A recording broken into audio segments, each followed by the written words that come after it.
Gérer les clients difficiles, c'est ma partie préférée.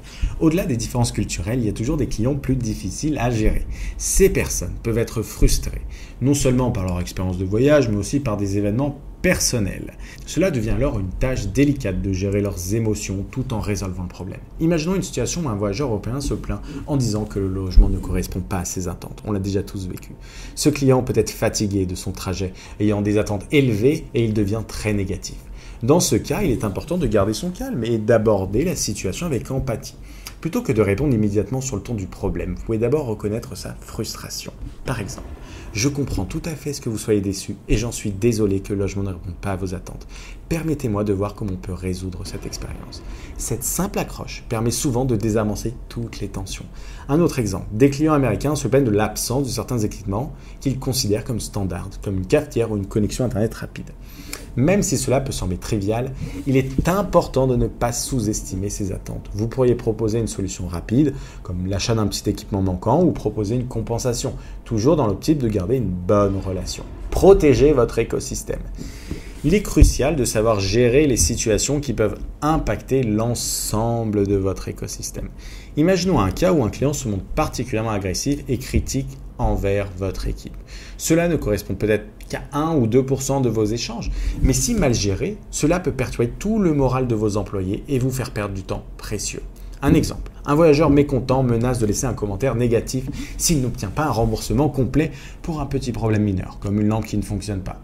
Dans ce genre de situation, la gestion doit être équilibrée pour éviter un effet domino négatif sur votre activité. Au final, que ce soit avec un client exigeant ou un voyageur plus détendu, la gestion des différences culturelles passe avant tout par une approche humaine et respectueuse. Prenez le temps de comprendre leurs besoins et leurs attentes. La gestion des litiges avec les voyageurs. Nous allons aborder un sujet sensible mais inévitable, la gestion des litiges avec vos voyageurs. Comme je l'ai mentionné dans le module précédent, cette fameuse roulette russe peut subvenir à tout moment. Vous pouvez avoir un litige toutes les 10 réservations ou toutes les 50 réservations, mais tôt ou tard, cela fait partie du jeu. Le plus important, c'est de savoir comment gérer ces situations pour minimiser leur impact sur votre activité. Anticiper et minimiser les frictions. Lorsque vous rencontrez un problème, la clé est d'avoir une architecture de résolution de problèmes bien définie.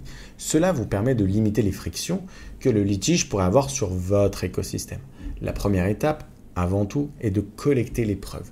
Nous vivons dans un monde où tout peut être mis en question et il est donc crucial d'avoir des éléments concrets pour soutenir votre position en cas de désaccord.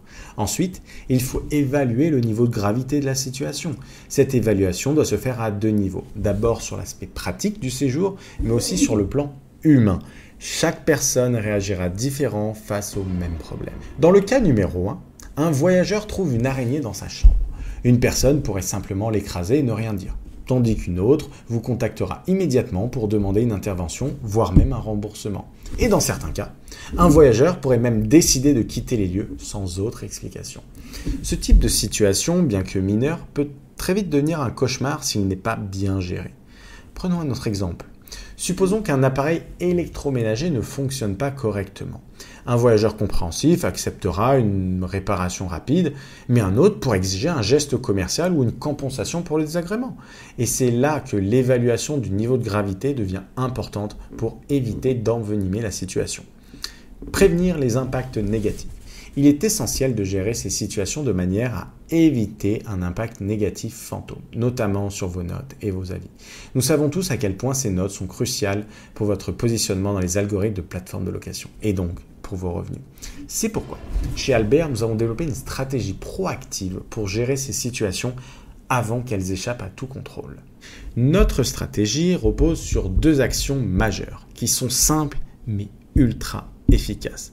Le premier point, la bienvenue proactive. Le jour de l'arrivée de vos voyageurs, nous les contactons pour leur souhaiter la bienvenue et vérifier qu'ils aient bien compris et lu toutes les informations importantes. Parfois, les voyageurs lisent les instructions sans vraiment les assimiler, ce qui peut conduire à des incompréhensions plus tard. Ce premier contact chaleureux permet de briser la glace et créer de créer un climat de confiance dès le départ. Ensuite, l'appel de départ en cas de problème pendant le séjour. Nous prenons le temps d'appeler vos voyageurs. Cet appel est une opportunité pour nous de nous excuser, de faire preuve d'empathie, mais surtout d'éviter un problème majeur qui peut se transformer en très mauvais avis.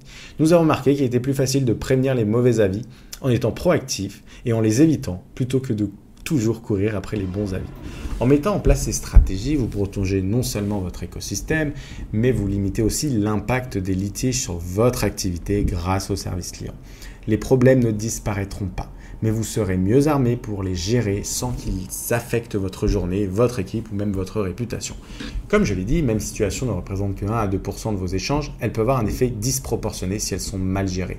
Il est donc crucial d'anticiper, de réagir rapidement et surtout de maintenir un lien de confiance avec vos voyageurs.